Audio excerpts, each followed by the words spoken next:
Hi, it's Richard Bromwell here from Charterhouse Auctioneers. I'm going to do one of my quick little walk and talk throughs our great big classic and vintage car auction coming up at the wonderful Haynes Motor Museum on Thursday the 26th of March. Now, it's been a couple of months since we've had a classic and vintage car auction, so we've been busy out and about. And boy, oh boy, have we got some great cars coming up. First up, we have a Lagonda. Love a Lagonda here. This one's a 1956 Lagonda 3-litre drop-head coupe with a body by Tickford, as you'd imagine. And as you can see, yes, it is well and truly garage stored. There's the front of it, there's the back of it, but also coming with it is a load of other spares and body panels and bits and pieces, including a shell hidden underneath this amazing wrap with a Lord only knows what it's got growing out of it. Estimate on this one here, the projects and bits and pieces, sort of £10,000 to £15,000, and certainly a rare opportunity. And yes, Prince Philip did have one back in the day, but we all know that. Followed up now by a 1966 Austin Mini Cooper project here. Lovely project. He's been a serial Mini owner for many years. And this is one that he's decided he's just not going to get around to restore. Value on the Mini Cooper project here, sort of £7,000 to £10,000. Another project now is a 1970 Jaguar E-Type, the Roadster project here. It's got a rare hard top, and as you can see, this has been stored lovely and dirty and dusty since about 1978, we think. He bought it in 1976, the year of the hot summer, and it's been hidden away on top of a ramp in a heated garage since then. Another Jaguar E-Type.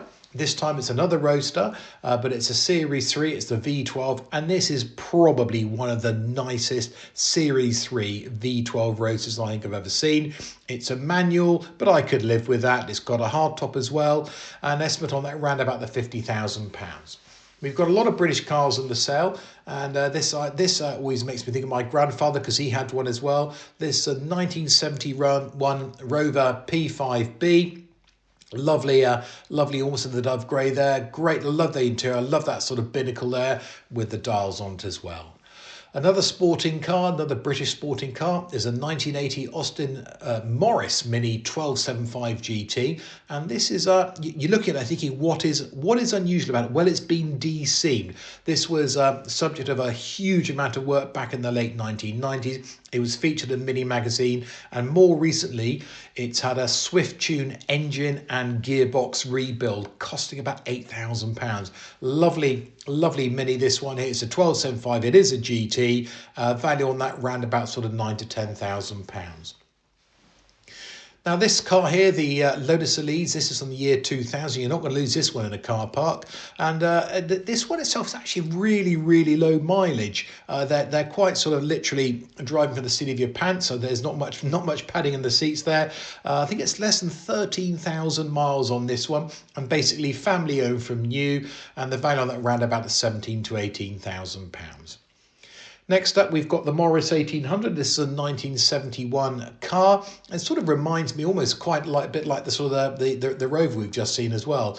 Rare to see. A lot of these sadly have dissolved over the years, and the value on this ran about the sort of £6,000. Coming out now, we're going through to the late 1990s, this one to 1997, for the Aston Martin V8 Coupe. Now, this is a car the client bought about 10 years ago. He does like his Astons, he does know about Astons, and during that 10 years, he has spent in excess of £100,000 on servicing with RS Williams, with Nicholas Mee.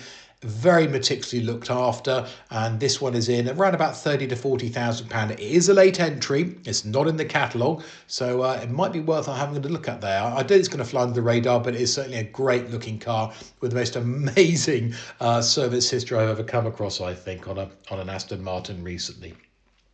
Coming up now, we've got a 1963 Ashley 1172 GT. Now this is probably one of the rarest cars in the sales. A wonderful little Ashley 1172 GT, and this has been in long-term storage and has recently been recommissioned. It's up and running and will sort of probably benefit from a little bit further work. But what a great little find here. Hopefully the paint will stay as it is because it's perfect patina.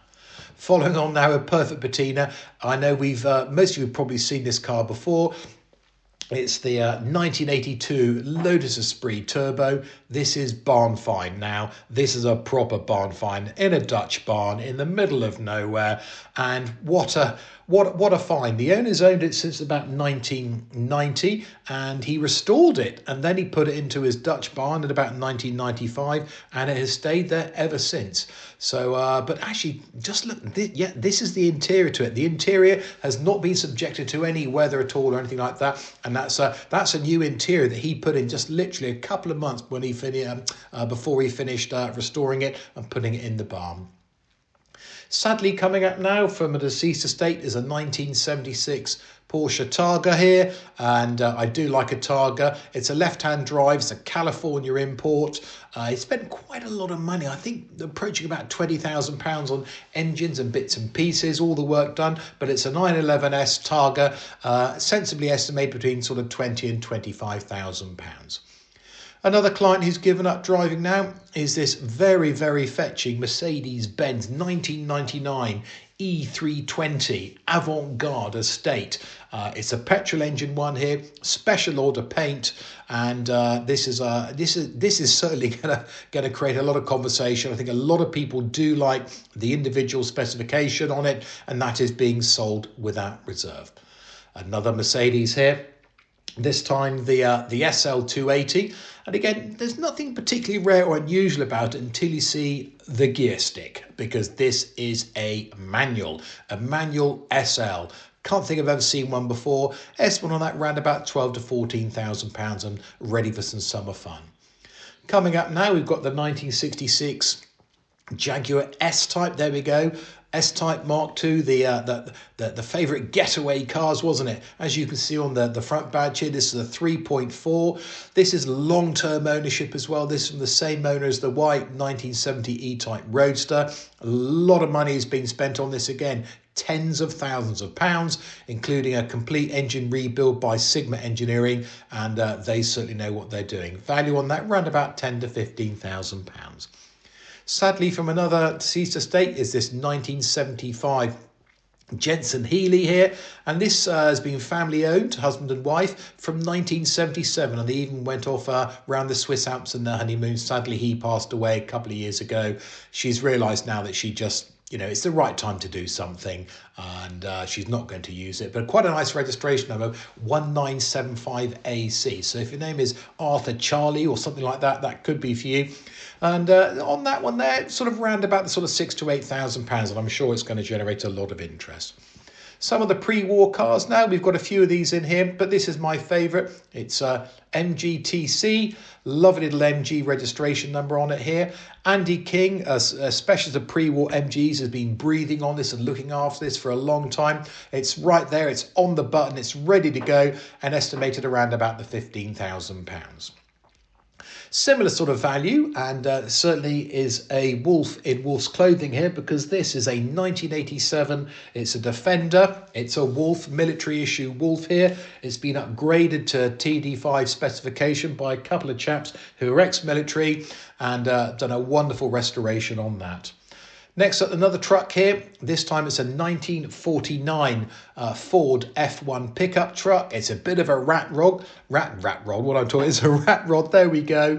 And the owner sadly has given up driving on this, but he did enjoy it. It's got a 5.7 Chevy V8 in it. It's got power steering, which he had put in, costing about £4,000, and that certainly looks that's actually ideal for going down with some friends to the beach at the weekend to get some fish and chips in the summer. Another summer car here is the BMW 320i. I do like those, the big crosspoke alloys on it here.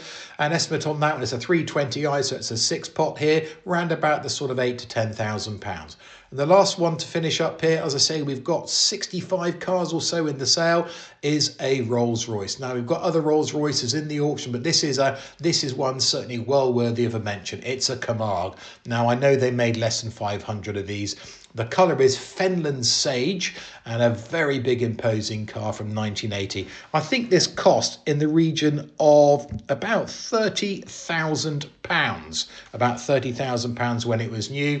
This one here, It's running, it's a little bit lumpy bumpy, it's got a bit of a misfire, it needs a little bit of gentle recommissioning, and it's estimated at £10,000 to £15,000. So there's a quick little walk and a talk through through some of the star cars coming from our classic and vintage car auction.